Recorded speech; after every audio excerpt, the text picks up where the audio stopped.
Radio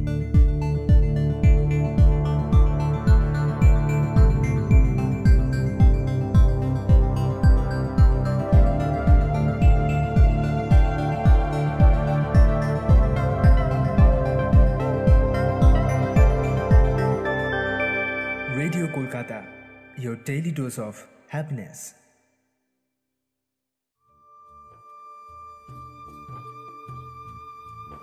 বিষাক্ত উদ্ভিদ।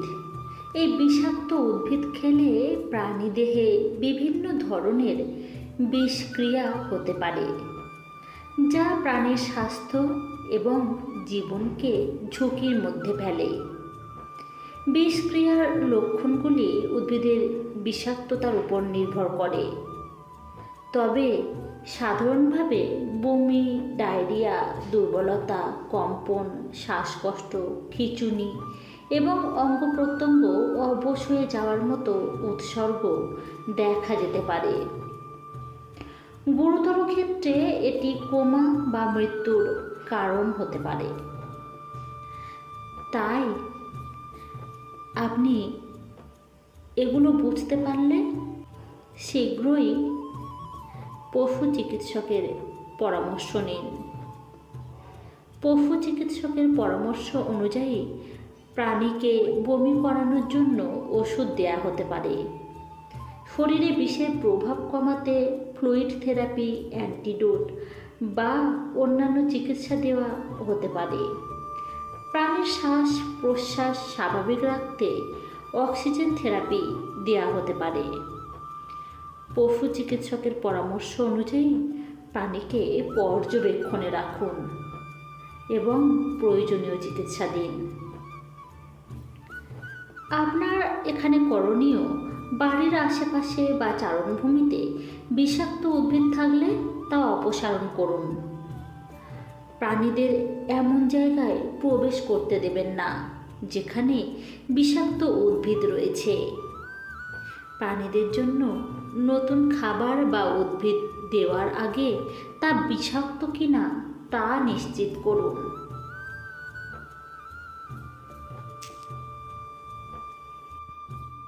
নিশ্চয়ই ভাবছেন, এত কথা বলছি কেন?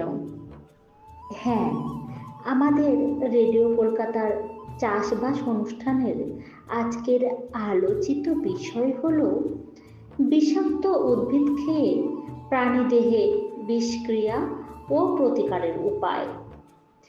এ বিষয়ে বলবেন ডক্টর তাপস কুমার সর, অধ্যাপক, department of veterinary pharmacology and toxicology, Paschimbanga প্রাণী ও মৎস্য বিজ্ঞান বিশ্ববিদ্যালয়, বেলগাছিয়া, কলকাতা। আর শুনবেন বিশিষ্ট শিল্পী পূর্ণচন্দ্র সামন্তের রচিত ও তারই কণ্ঠে এ বিষয়ের উপর গান, সহযোগিতায় পূর্বাশা সামন্ত। সমগ্র অনুষ্ঠানটি প্রযোজনায় থাকছে বিজয়গড় জ্যোতিষ রায় কলেজ। শুনতে থাকুন আজকের অনুষ্ঠান।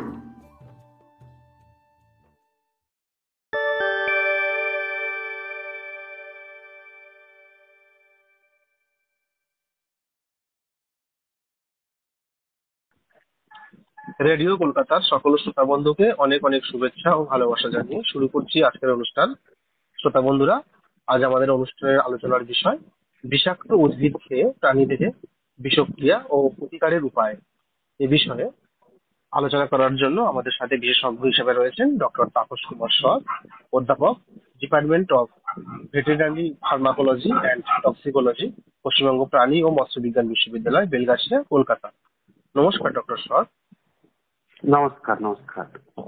আজকে আমাদের বিষয় বিষাক্ত উদ্ভিদ খেয়ে প্রাণীদেহে বিষক্রিয়া ও প্রতিকারের উপায়।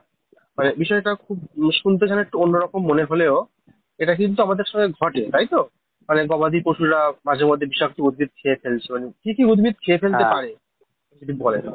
হ্যাঁ হ্যাঁ হ্যাঁ হ্যাঁ আসলে আমি মূলত যেটা বলবো যে গবাদি পশু তো আর সবসময় ফার্ম করে ফার্ম হাউসে রাখা সম্ভব নয়, বা আমাদের যারা কৃষক বন্ধুরা আছেন তারা ওইভাবে দিবারাত্রি গবাদি পশুকে ঘরের ভিতরে রাখতে পারেন না বা কনসেন্ট্রেট ফিড সবসময় খাওয়াতে পারেন না, এবং সেটা বাস্তবসম্মতও নয়।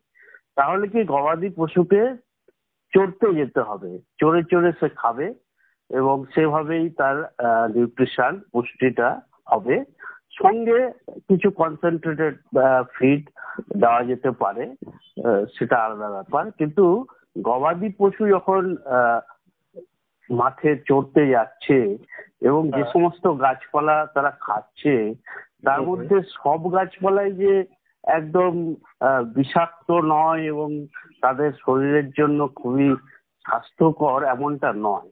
কিছু গাছপালা আছে যেগুলো বেশি খেয়ে ফেললে কিন্তু তাদের শরীরে বিষক্রিয়ার খুব প্রভাব পড়তে পারে। এরকম কিছু গাছের আমি নাম বলছি। যেমন প্রথমে যে গাছটার নাম আসবে সেটার নাম হচ্ছে পুটুস গাছ। এটাকে আমরা সায়েন্টিফিক নেম বলি ল্যান্টেনা ক্যামেরা। তো এই পুটুস গাছটা বিষাক্ত 10টা গাছ যদি ধরি যেগুলো প্রাণীদের বিষক্রিয়া ঘটায়, তার মধ্যে পুটুস গাছ 1 নম্বরে আসবে। তার কারণটা হচ্ছে পুটুস গাছ প্রচুর পরিমাণে যেখানে সেখানে হয়, রাস্তার ধারে, মাঠে, আলে, জমির আলে এবং বিভিন্ন জায়গায় পুটুস গাছ হয়ে থাকে, যেটাকে আমরা ল্যান্টেনা ক্যামেরা বলছি। এটা যদি কোনো গাছের আরো অন্য নাম থাকে সেটাও আপনি বলে দেবেন, কারণ বিভিন্ন অঞ্চলে তো বিভিন্ন রকমের নাম হয়। হ্যাঁ, তাই এটা সাধারণত পুটুস নামেই পরিচিত এবং বৈজ্ঞানিক নাম বললাম সেটা হচ্ছে ল্যান্টেনা ক্যামেরা।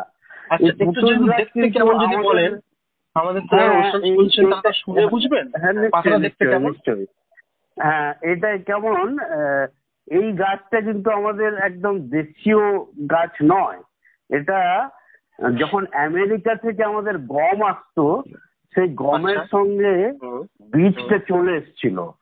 কিন্তু এই ল্যান্টেনা ক্যামেরা, এই পুটুস গাছের এমন একটা ক্ষমতা এমন ভাবে বিস্তৃত হয়ে গেছে যে বেড়ে গেছে, মানে টোটাল যদি আমি প্ল্যান্ট ইকোলজি ধরি, সেই প্ল্যান্ট ইকোলজির একটা ম্যাক্সিমাম পোর্শন যেখানে পুটুস গাছ হচ্ছে তো হয়েই যাচ্ছে পরপর, অন্য কোনো গাছকে গ্রোথ হতে দিচ্ছে না, এমন ভাবে হয়েছে। যার ফলে কি হচ্ছে, যখন আমাদের গবাদি পশুরা চারণ ক্ষেত্রে যাচ্ছে তখন এক প্রকার বাধ্য হয়ে, বিশেষ করে গরমের সময় কি বন্যার সময়, যখন যে ভালো স্বাস্থ্যকর গাছগুলো সবসময় তারা খেয়ে উঠতে পারে না, তখন বাধ্য হয়ে এই সমস্ত বিষাক্ত গাছগুলো খেয়ে ফেলে। তার মধ্যে পুটুস আছে, রেড়ি গাছ আছে যেটাকে আমরা রিসিনাস কমিউনিস বলি সায়েন্টিফিক নেম। তারপরে বনকলমি আছে যেটা আমরা বলি আইপোমিয়া কার্নিয়া। এই স্পিসিসটা একটু বেশি দেখা যায় এবং গবাদি পশুরা এটাই বেশি খেয়ে ফেলে।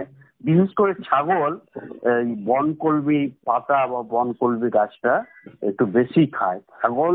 ছাগলের ক্ষেত্রে বনকলমির বিষক্রিয়াটা একটু বেশি তুলনামূলক ভেড়া বা গরুর চেয়ে। আবার কলকে গাছও যে একদম খেয়ে ফেলে না এমনটা নয়। যখন ভালো গাছপালা পাওয়া যায় না তখন বাধ্য হয়ে আমাদের গবাদি পশুগুলো কিন্তু কলকে গাছের পাতা পর্যন্ত বা কলকে গাছের ফল, ওরা তো আর ডিফারেন্সিয়েট করতে পারে না যে কোনটা পাতা কোনটা ফল, খেয়ে ফেলে একসঙ্গে, যার ফলে কিন্তু খুব বিষক্রিয়া হতে পারে। এছাড়াও পার্থেনিয়াম কিন্তু কম যায় না। আমরা পার্থেনিয়াম নিয়ে অনেক আলোচনা শুনেছি যে মানুষে অ্যালার্জিক রিয়াকশন করে, শ্বাসকষ্ট হয়, কিন্তু গবাদি পশুতেও কিন্তু পার্থেনিয়াম অ্যালার্জিক রিয়াকশন করে, শ্বাসকষ্ট করতে পারে, লাল লাল চুলকুনি বেরিয়ে যায় গবাদি পশুর ত্বকে এবং ফুলে ওঠে, সেখানে একটা ইচিং মানে যেটাকে আমরা বলি চুলকানোর একটা প্রবণতা হয়। তো এই সবগুলো হয়। পার্থেনিয়ামও কিন্তু একটা বিষাক্ত গাছ গবাদি পশুদের জন্য। তবে হ্যাঁ, একদিনে হয়তো কিছু হবে না, হয়তো পরপর 6-7 দিন কি 10-15 দিন যদি খেয়ে ফেলে তখনই কিন্তু এটা হবে। আমাদের প্যারাসেলসাস বলে একজন দার্শনিক ছিলেন, আপনাকে বলি, খুব ইন্টারেস্টিং ব্যাপারটা। উনি বলেছিলেন যে দেখুন, কোনো কিছু পদার্থই কিন্তু বলা যাবে না যে এটা বিষাক্ত নয় কি বিষাক্ত, সেটা নির্ভর করে তার পরিমাণের উপর। তাহলে গবাদি পশুই হোক বা মানুষই হোক বা যে কোনো প্রাণী হোক, সে কতটা পরিমাণে খাচ্ছে সেটার উপর নির্ভর করছে সেই পদার্থটা তার শরীরের প্রতি ক্ষতিকর হচ্ছে কি না। এইটা হচ্ছে খুব ইম্পর্ট্যান্ট। হ্যাঁ, সেই জন্য এই যে বনকলমি বললাম, করবি বললাম, পার্থেলিয়াম বললাম, ধুত্রেও গাছও মাঝে মাঝে খেয়ে ফেলে গবাদি পশু এবং বিষক্রিয়ায় ভুগতে পারে। এবং ব্র্যাকেন ফার্ন গাছ, যেটা ব্র্যাকেন ফার্ন হয়, ফার্ন আমরা প্রায় সবাই চিনি, পাতা দেখেই বোঝা যায় ফার্ন কেমন হয়। যাই হোক, আপনি প্রথমে পুটুস গাছটা নিয়ে বোধহয় জিজ্ঞেস করছিলেন কেমন টাইপের দেখতে।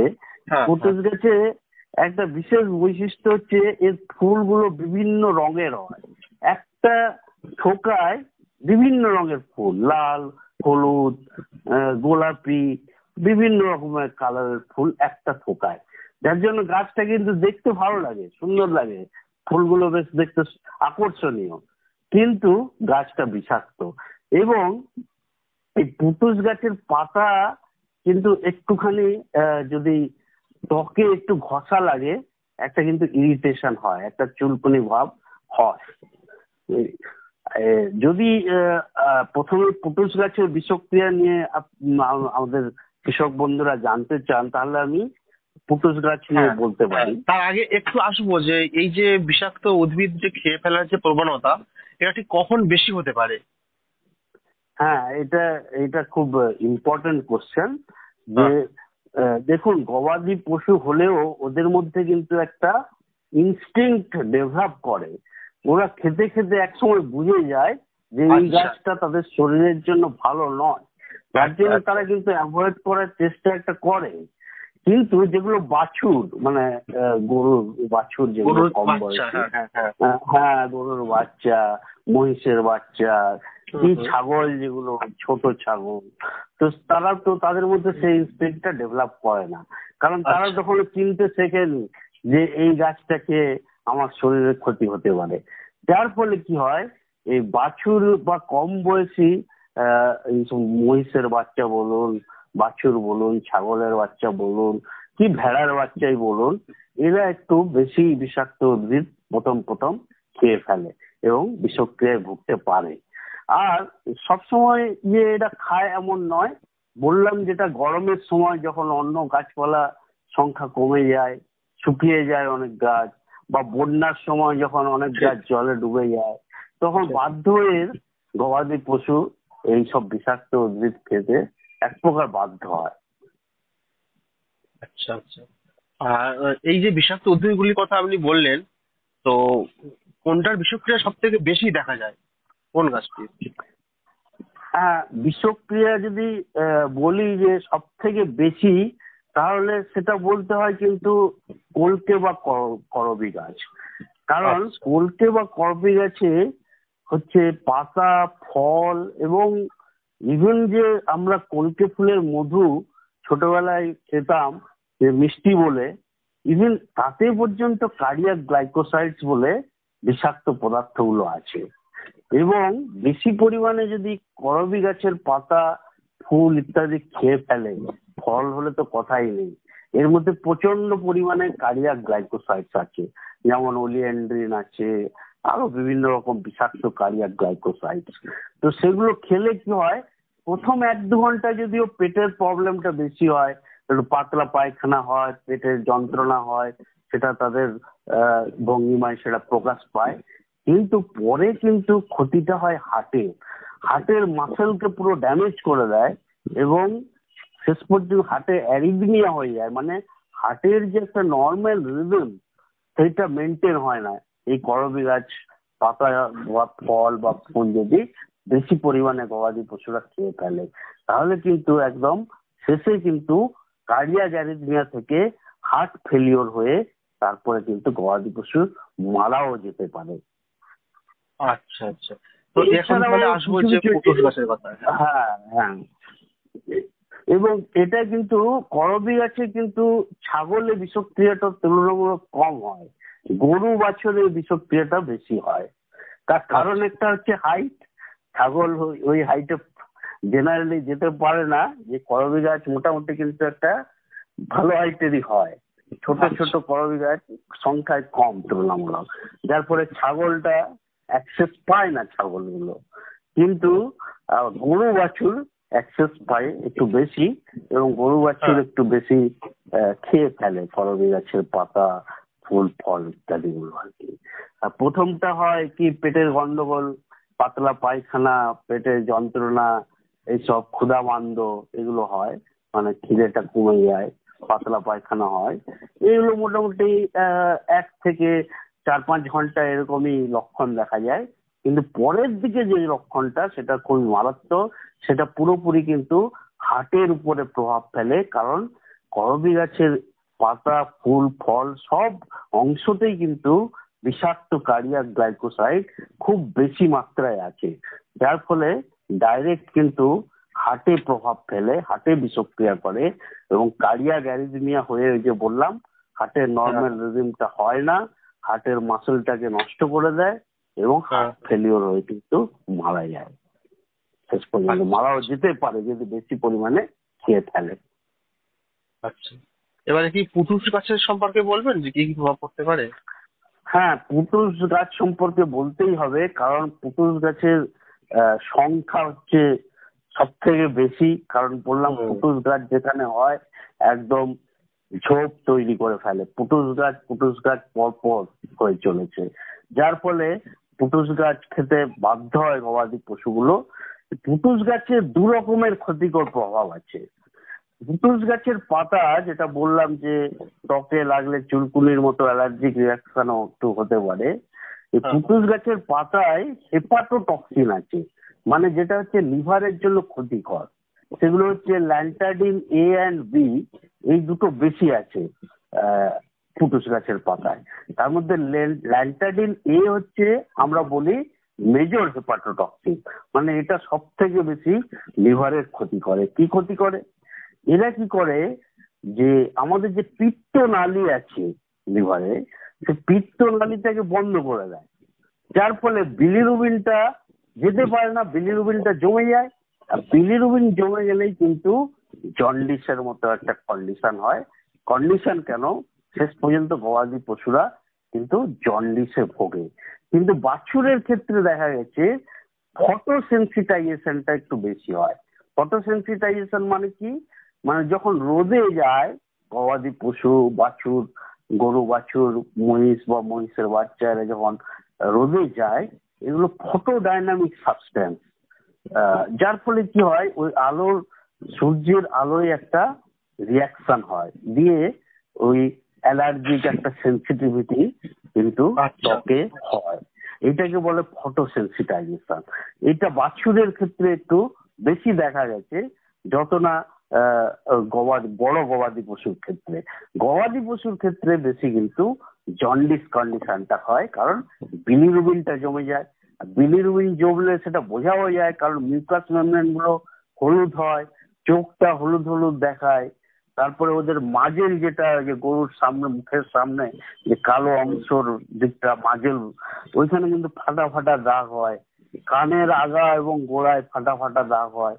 যেখানে চুল কম আছে শরীরে, সেখানেও একটা ফাটা ফাটা দাগ হয়। এবং জন্ডিস মানে কি হয়, যে লিভারের কন্ডিশন খুব খারাপ, স্বাভাবিকভাবে ক্ষুধামন্দ হয়, খেতে পারে না, পেটের গন্ডগোল হয়, হজম ঠিক মতো হয় না, পাতলা পায়খানা, এবং জন্ডিসটা কিন্তু মারাত্মক পর্যায়ে চলে যেতে পারে। ফটোসেন্সিটাইজেশনও তাই। যদি মনে হয় যে গবাদি পশু বা বাছুর এই পুটুস গাছ খেয়ে ফেলেছে বেশি, তাহলে কিন্তু কিছুদিন তাদেরকে সূর্যালোকে বেশি কিন্তু চারণ করতে দেওয়াটা ঠিক না। হ্যাঁ, আচ্ছা আচ্ছা, ঠিক না, তাই তো, সূর্যালোকে রাখা যাবে না। অতএব পুটুস গাছ সম্পর্কে যদি বলতে হয়, তাহলে মেনলি 2টো বিষক্রিয়া এরা করে। এটা একটা হচ্ছে ফটোসেন্সিটাইজেশন, যেটা বাছুরের ক্ষেত্রে বেশি হয়, আর বড় গবাদি পশুর ক্ষেত্রে জন্ডিসটা বেশি হয়। তার মানে এই নয়, আমি বলছি না যে বাছুরের ক্ষেত্রে জন্ডিস হয় না, বাছুরের ক্ষেত্রেও জন্ডিস হয়, যদি যথেষ্ট পরিমাণে পুটুস পাতা, পুটুস গাছটা ওরা খেয়ে ফেলে। কারণ ওই হেপাটোটক্সিন, ল্যান্টাডিন A, যেটা মেজর হেপাটোটক্সিন।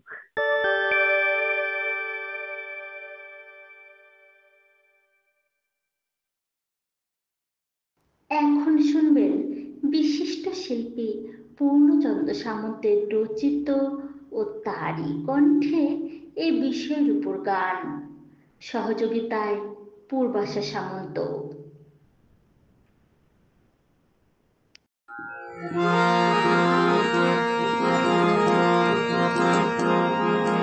ঘাস পাতা গাছপালা খেয়ে গবাদি প্রাণী করে জীবন ধারণ। ঘাস পাতা গাছপালা খেয়ে গবাদি প্রাণী করে জীবন ধারণ। প্রকৃতির বুকে আছে কত, প্রকৃতির বুকে আছে কত বিষাক্ত গাছ খেয়ে হয় যে মরণ। ও চাষি ভাই গানে গানে করছি তোমায়, ও চাষি ভাই গানে গানে করছি তোমায় সতর্কীকরণ। ঘাস পাতা গাছপালা খেয়ে গবাদি প্রাণী করে জীবন ধারণ।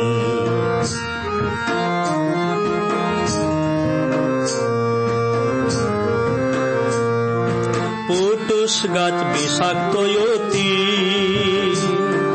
পুটুস গাছ বিষাক্ত অতি, বিজ্ঞানী কয় ল্যান্টানাকা মারা। এতে আছে হেপাটোটক্সিন আর ল্যান্টাডিন। আক্রান্ত লিভার জন্ডিসে গবাদি যায় যে মারা। পুটুস গাছ বিষাক্ত অতি, বিজ্ঞানী কয় ল্যান্টানাকা মারা। এতে আছে হেপাটোটক্সিন আর ল্যান্টাডিন। আক্রান্ত লিভার জন্ডিসে গবাদি যায় যে মারা।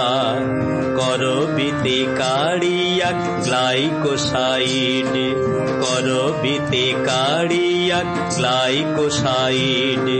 পাতা ফুল ফল, পাতা ফুল ফল খাওয়া বারণ। ঘাস পাতা গাছপালা খেয়ে গবাদি প্রাণী করে জীবন ধারণ। প্রকৃতির বুকে আছে কত বিষাক্ত গাছ খেয়ে হয় যে মরণ। ও চাষি ভাই গানে গানে করছি তোমায় সতর্কীকরণ। ঘাস পাতা গাছপালা খেয়ে গবাদি প্রাণী করে জীবন ধারণ।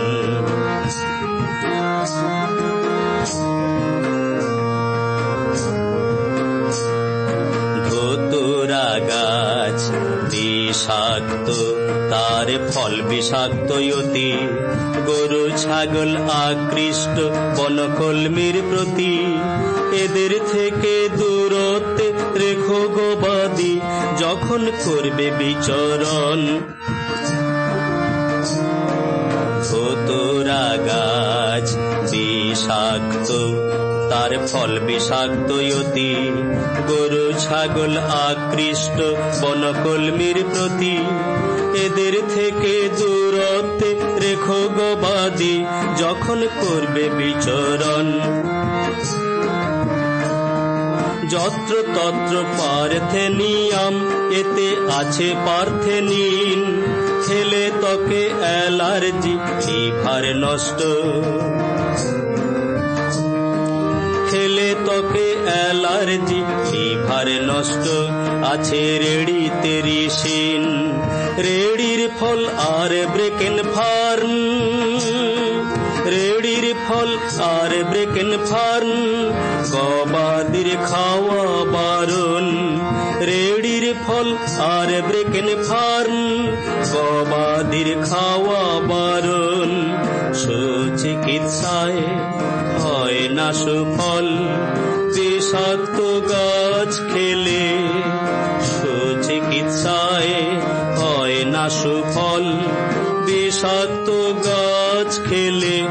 এর আছে নানা কারণ, ঘাস পাতা গাছপালা খেয়ে গবাদি প্রাণী করে জীবন ধারণ। ঘাস পাতা গাছপালা খেয়ে গবাদি প্রাণী করে জীবন ধারণ। প্রকৃতির বুকে আছে কত, প্রকৃতির বুকে আছে কত বিষাক্ত গাছ খেয়ে হয় যে মরণ। ও চাষি ভাই, ও চাষি ভাই, ও চাষি ভাই, গানে গানে করছি তোমায় সতর্কীকরণ। ও চাষি ভাই, গানে গানে করছি তোমায় সতর্কীকরণ।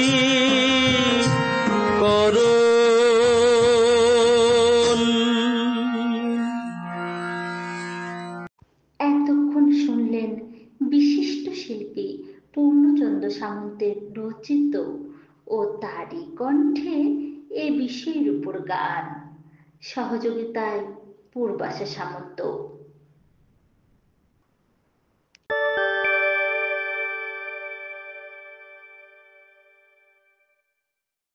এবারে তাহলে কোন গাছের কথায় আসবো? আপনি তো বলছিলেন রেডি গাছ খেলেও বিষক্রিয়া হতে পারে। হ্যাঁ হ্যাঁ, অবশ্যই রেডি গাছও কিন্তু সংখ্যায় কম নয়। এবং রেডি গাছের তেল দিয়ে আমরা জানি আমাদের ঠাকুমারা একসময় প্রদীপ জ্বালাতেন রেডি গাছের তেল ব্যবহার, তাই না? তো এই রেডি গাছ এমনিতে কিন্তু গোটাটাই যে বিষাক্ত এমনটা নয়, রেডি গাছের ফলটা বেশি বিষাক্ত। রেডি গাছের বাকি অংশটা কিন্তু অতটা বিষাক্ত নয়, কিন্তু রেডি গাছের ফলে যে বীজ আছে, বীজের ভিতরে আছে রিসিন। এই রিসিনটা হচ্ছে অ্যাকচুয়ালি সব থেকে বেশি বিষাক্ত পদার্থ যেটা রেডি গাছে থাকে। আর রিসিনিনও থাকে, রিসিনাইন বা রিসিনিন বলে।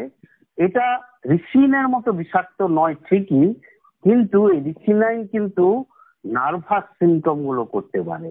যেমন কি চলাফেরার মধ্যে একটা অসামঞ্জস্যতা বা বিষদৃশ ভাব, হোঁচট খেয়ে যাওয়া, খিঁচুনি হতে পারে বিশেষ বিশেষ ক্ষেত্রে যদি বেশি খেয়ে ফেলে, আবার ডিপ্রেশনও দেখা যায়। এইগুলো হচ্ছে মেনলি রিসিনিনের জন্য হয়। আর রিসিনটা মেনলি কি করে না, মেনলি গ্যাস্ট্রোইন্টেস্টিনাল মানে অন্ত্রনালীতে বিষক্রিয়ার প্রভাবটা বেশি ফেলে। সেটা হচ্ছে ক্ষুধামান্দ হয়, পেটের যন্ত্রণা, পাতলা পায়খানা, অন্ত্রনালীর রক্তক্ষরণ পর্যন্ত হতে পারে। ছাগলের ক্ষেত্রে তো অন্ত্রনালীর রক্তক্ষরণটা প্রায়শই দেখা গেছে। এছাড়া অন্ত্রনালীর প্রদাহ এবং অন্ত্রনালীর যে সুস্থ কোষ সেগুলোর মৃত্যু হয়, মানে একরকম অন্ত্রনালীর একটা ড্যামেজ করে দেয়। এবং যদি বেশি খেয়ে ফেলে তাহলে কিন্তু রিসিনিনটাও বেশি খাওয়া হয়ে যায়, যার ফলে হার্ট রেটও বেড়ে যেতে পারে। অনেক সময় কি হয়, শরীরে জলের অভাব হয়ে ডিহাইড্রেশনও হতে পারে। তো কিন্তু রেডি গাছে মেনলি আমি যেটা বলবো যে রেডি গাছের বিষক্রিয়াতে কিন্তু গ্যাস্ট্রোইন্টেস্টিনাল মানে অন্ত্রনালী যে বিষক্রিয়া সেটাই বেশি দেখা গেছে। নার্ভাস সিমটম যদিও হয় সেটা কিন্তু তুলনামূলক কম।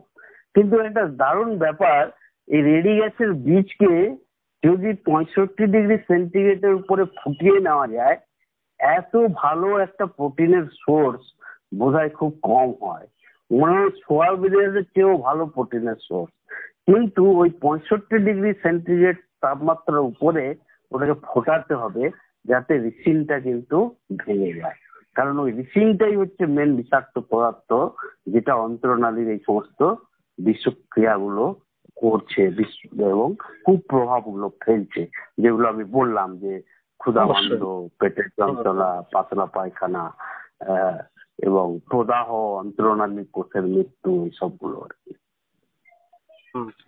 আসলে এই বিষয়টা এত একটা ভাস্ট একটা বিষয় এবং অনেকটা সময় লাগবে, মানে এটা একটা পর্বে তো শেষ করা সম্ভব নয়, মানে এতটা গুরুত্বপূর্ণ বিষয়। সরাসরি এর সঙ্গে তো প্রাণীর জীবন জড়িয়ে রয়েছে এবং সেখান থেকে আমাদের কৃষক বন্ধুদেরও তাদের বিজনেস বলুন বা হ্যাঁ, তাদের যে এগুলো একটা পারিবারিক আয় জড়িয়ে কৃষক, রয়েছে। হ্যাঁ হ্যাঁ, কৃষক বন্ধুদের কিছুটা জানতে হবে যে গবাদি পশুগুলো কোন হ্যাঁ চারণ ক্ষেত্রে যাচ্ছে, সেখানে হ্যাঁ এইসব হ্যাঁ গাছগুলো বেশি আছে কিনা, দরকার হ্যাঁ, হলে এই গাছগুলোকে ওখান থেকে সাবধানতা নিয়ে কেটে যাবে। ফেলা। হ্যাঁ, এই সবগুলো কৃষক বন্ধুদের কিন্তু একটু সতর্কতা দরকার। সবসময় যে প্রাণী চিকিৎসককে পাবেন পাশে, এটা তো সম্ভব না, নয়। না সংখ্যায় সম্ভব প্রাণী নয়। চিকিৎসক খুবই কম এবং আমাদের মতো বিশেষজ্ঞরাও কিন্তু আমরা ইজিলি অ্যাভেলেবল নই বা অ্যাক্সেসিবল অবশ্যই নই। অবশ্যই। স্বাভাবিকভাবে কৃষক বন্ধুদের কিন্তু সচেতন হতে হবে এইসব গাছগুলো নিয়ে। যেমন পুটুস বললাম, যেমন রেড়ি গাছ বললাম, এদের সংখ্যা বেশি, এগুলো নিয়ে বিশেষ করে সতর্ক হতে হবে। বনকলমি গাছও কিন্তু কম যায় না। বনকলমি গাছও ছাগলের বিষক্রিয়াটা একটু বেশি করে।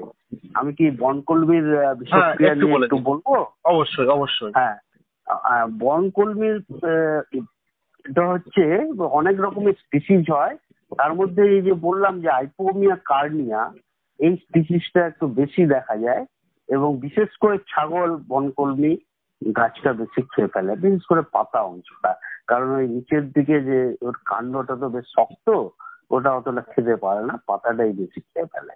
এই পাতাতে আইপোমজ বলে একটা বিষাক্ত পদার্থ আছে, যেটা কিন্তু ওই ছাগল যদি বেশি দিন খায় বা গবাদি পশু যদি কোনো কারণে খায়, তাহলে কিন্তু ব্লাড সেল আরবিসি, যেটা হচ্ছে আমাদের লোহিত রক্তকণিকা, সেটাকে ভেঙে দেয়। তার ফলে হিমোলাইসিস হয়ে যায় এবং রক্তাল্পতা হয়। আবার এই একটা অদ্ভুত গাছের পাতা, বনকলমির পাতা, যার মধ্যে হ্যালুসিনেশন করে এরকম কিছু রাসায়নিক পদার্থ আছে, যার ফলে বিভিন্ন রকমের সিমটম হয়। মাঝে মাঝে ছাগল কি হয়, এই গাছ খাওয়ার পরে নিজের চারদিকে ঘুরতে থাকে, একটা সার্কলিং মুভমেন্ট, হ্যাঁ ঘুরে দেখা যাচ্ছে যায় নিজে, এরকম। হ্যাঁ হ্যাঁ। চারপাক খাচ্ছে। এটা হচ্ছে ওই পাতা বেশি খেয়ে ফেলেছে বনকলমির আর কি, তার কারণে আচ্ছা হচ্ছে। আর এইটা যদি খুব বেশি পরিমাণে এবং বেশি দিন খেতে থাকে, তাহলে কিন্তু ব্যাপারটা আরো ভয়ঙ্কর হয়ে যায়। তার কারণ হচ্ছে সেটা শেষ পর্যন্ত একটা প্যারালাইসিস কন্ডিশনে চলে যায় এবং নিউরোলজিক্যাল যে নার্ভাস সিমটম সেগুলো চলে আসে। যেমন ল্যাটারাল রিকাম্বেন্সি হয়ে শুয়ে পড়ে, প্যারালাইসিস হয়, বিশেষ করে লাম্বার প্যারালাইসিসটা ছাগলের ক্ষেত্রে খুব বেশি হয়। এবং প্যারালাইসিস মানে সেটা একটা প্রায় মানে একটা শেষের দিকে অবস্থা, মানে প্যারালাইসিসের পরে কিন্তু ছাগলের মৃত্যুও হতে পারে। এই জন্য কিন্তু এটাও একটা আহ, গুরুত্বপূর্ণ বিষাক্ত উদ্ভিদ, বিশেষ করে ছাগলের ক্ষেত্রে। গরু এবং মহিষ কিন্তু জেনারেলি বনকলমিটা একটু কম খায়, ছাগলই বেশি খায়। তো ছাগলের ক্ষেত্রে একটু সতর্ক হওয়া দরকার, যাতে বনকলমিটা ছাগল বেশি না খেতে পারে। আচ্ছা, তো আপনি বলছিলেন ধুতুরা ফুলের কথা। তো এই গাছ খেয়েও হ্যাঁ, তো প্রাণের বিষক্রিয়া হয়, তাই তো?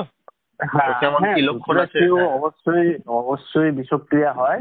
তবে হ্যাঁ, ধুতরা গাছ কিন্তু পুটুস, লেড়ি গাছ বা বনকলমি এইসব গাছের মতো সংখ্যায় এত বেশি হয় না, তুলনামূলক কিন্তু কম হয় সংখ্যায়।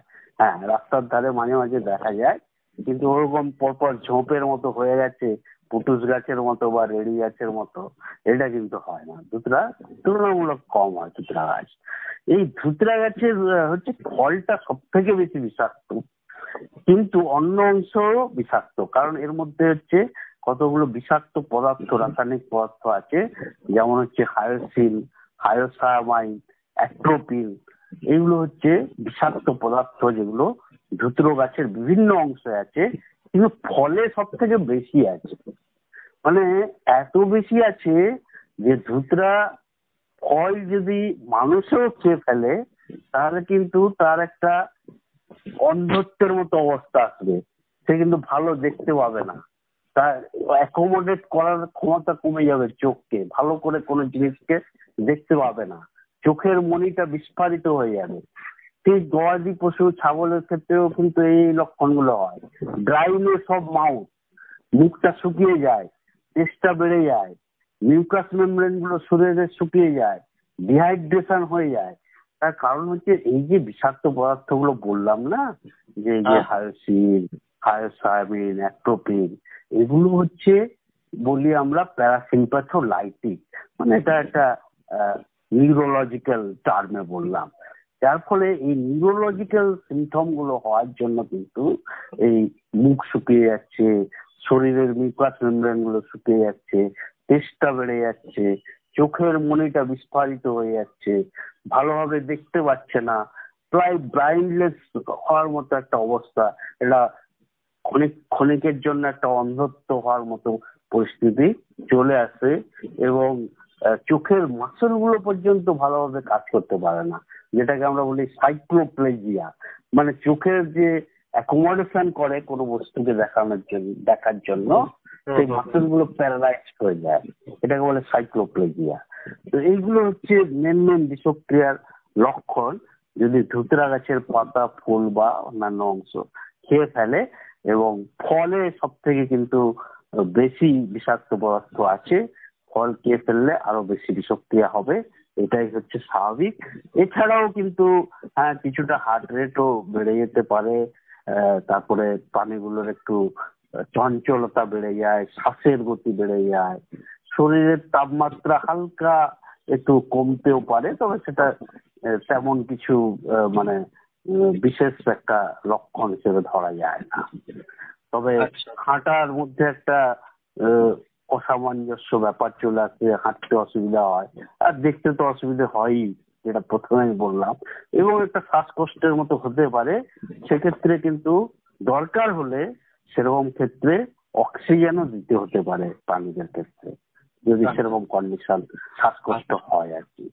এছাড়াও স্যালাইন দিতে হবে, যেহেতু মিউকাস মেমব্রেন শুকিয়ে যায়, ডিহাইড্রেশন হয়ে যায়, স্যালাইন দিলে কিন্তু বা ইলেকট্রোলাইট দিয়ে কিছুটা বিষাক্ত পদার্থ খেয়ে ফেলা, ধুতরার বিষাক্ত পদার্থ খেয়ে ফেলা প্রাণীগুলোকে কিছুটা কিন্তু একটু ভালো করা যেতে পারে। বেশ, তো আমাদের অনুষ্ঠান তো অনেকটা এগিয়ে গেছি, আমরা একটু পরেই শেষ করব।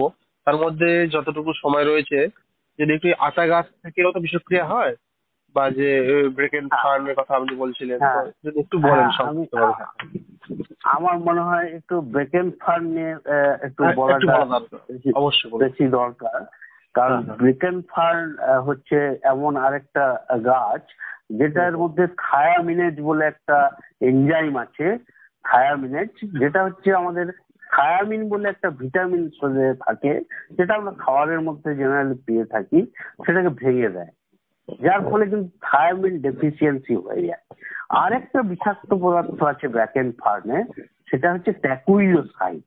এই ট্যাকুইলোসাইড হচ্ছে মেল, যেটা হচ্ছে ব্রেকেন ফার্ন খাওয়ার বিষক্রিয়ার জন্য মেনলি দায়ী।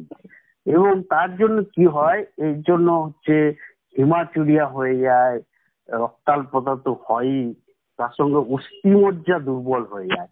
অস্থিমজ্জা দুর্বল হলে কি হবে, অস্থিমজ্জা থেকেই কিন্তু আমাদের এই রক্তকোষগুলো তৈরি হয়, এই যে লোহিত রক্তকণিকা, শ্বেত রক্তকণিকা বা অণুচক্রিকা, এগুলো সব কিন্তু আমাদের অস্থিমজ্জা থেকে তৈরি হয়।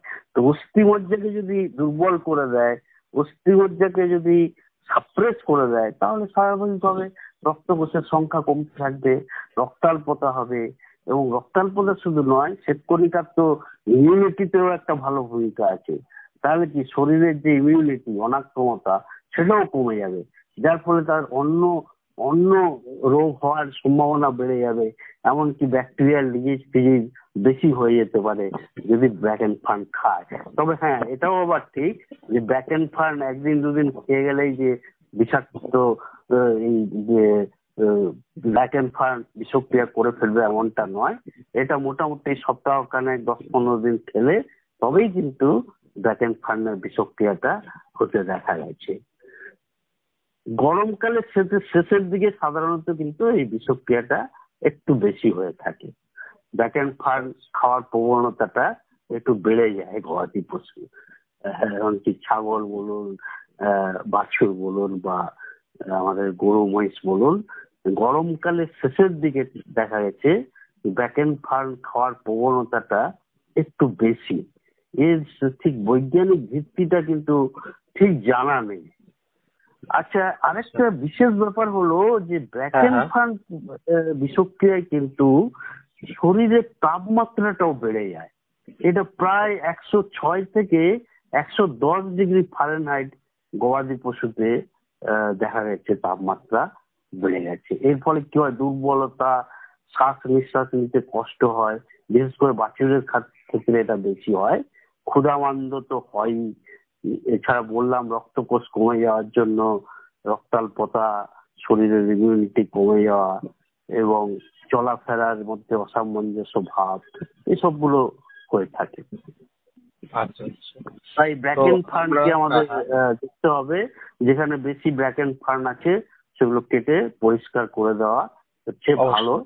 যেখানে গবাদি পশু চালন ক্ষেত্রে যখন যায় সেই চালন ক্ষেত্রগুলোতে লক্ষ্য রাখতে হবে যাতে বেশি ব্র্যাকেন ফার্ন না থাকে। যে কোনো ভালো কিছুর তো একটা মন্দ দিকও থাকে। একটা জিনিস আমি বলতে পারি যে যদি শুধু থায়ামিন ডেফিসিয়েন্সিটা হয়, যেহেতু থায়ামিনেজটা আছে ব্র্যাকেন ফার্নে, তাহলে কি থায়ামিন ভিটামিন B1 এটা আমরা আমাদের পাওয়া যায়, ওষুধ হিসেবে পাওয়া যায়, এটা আমরা দিয়ে সেটা ঠিক করতে পারি। শুধু থায়ামিনেজের বিষক্রিয়াটাকে কিন্তু আমরা প্রতিকার একটা করতে পারি, কিন্তু ট্যাকুইলোসাইডের যে বিষক্রিয়া সেটার কিন্তু বিশেষ কিছু প্রতিকার করার উপায় আমাদের হাতে এখনো নেই।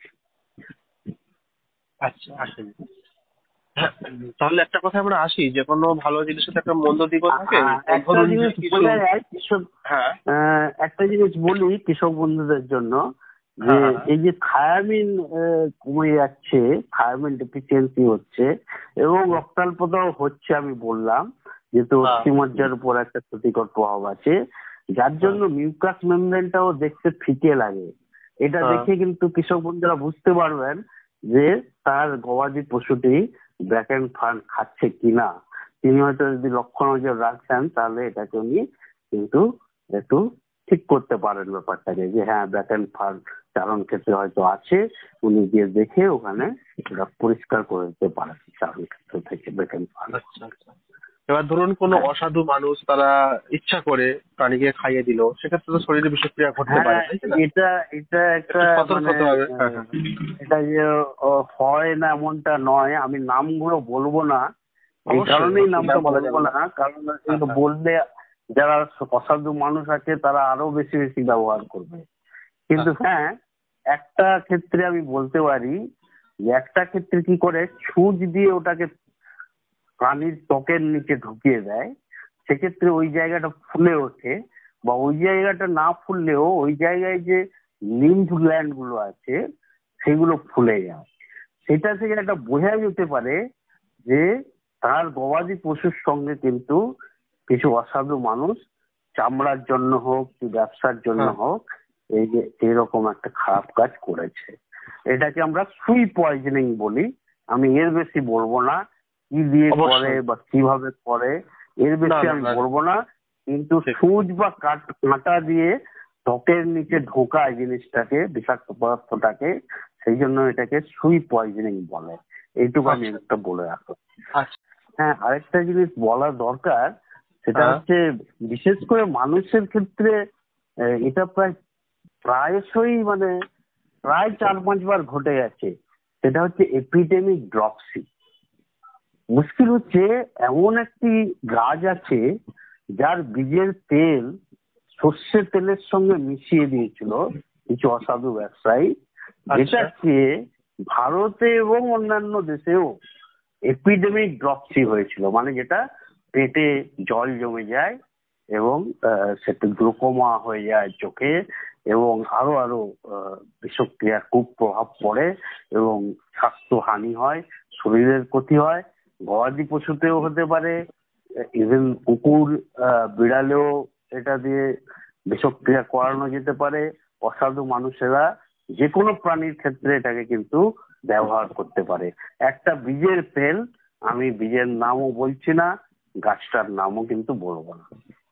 আচ্ছা, আমরা তো অনুষ্ঠানের শেষে চলে এসেছি, একটা শেষ প্রশ্ন আমার থেকে করবো। এই যে বলছিলেন যে পার্থেনিয়াম, এই পার্থেনিয়াম খেয়েও তো গবাদি পশুর বিষক্রিয়া হয়, তো সেটা নিয়ে যদি একটু বললেন।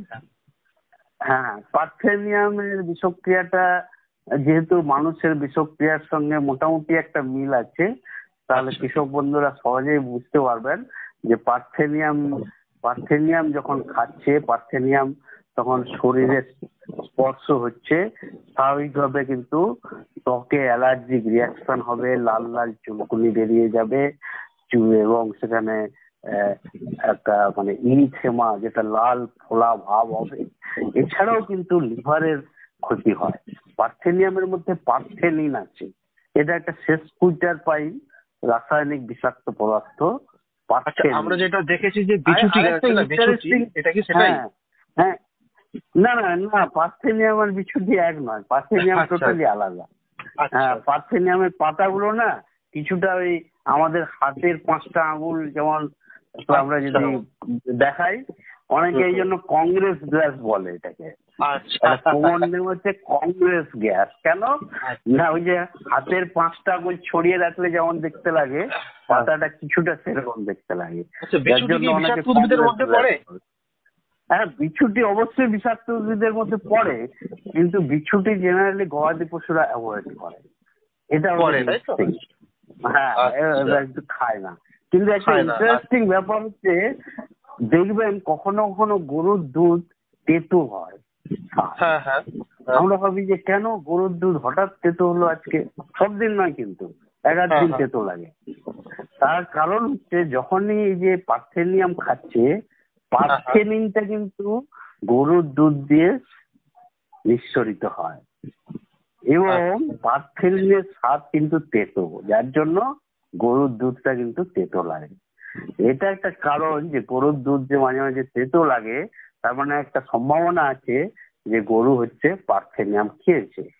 আর এই পার্থেনিয়াম যেখানে প্রচুর হয়েছে, সেখানে যদি কৃষক বন্ধু গিয়ে গরুটাকে বেঁধে দিয়ে আসেন, ছাগলটাকে বেঁধে দিয়ে আসেন, বাধ্য করেন পার্থেনিয়াম খেতে, তাহলে তো অ্যালার্জিক রিয়াকশন, শ্বাসকষ্ট, লিভারের ক্ষতি, এগুলো তো হবেই। তাহলে কৃষক বন্ধুদের তো একটু সতর্ক হতেই হবে। যেখানে অবশ্যই। প্রচুর পার্থেনিয়ামের গাছ আছে, সেখানে অন্তত গরু ছাগল ইত্যাদি বেঁধে দিয়ে আসবো না, যে সে বাধ্য হবে পার্থেনিয়ামটাই খেতে। এটুকু কিন্তু কৃষক বন্ধুদের একটু আমাদের সতর্ক অবশ্যই হতে হতে হবে। হবে।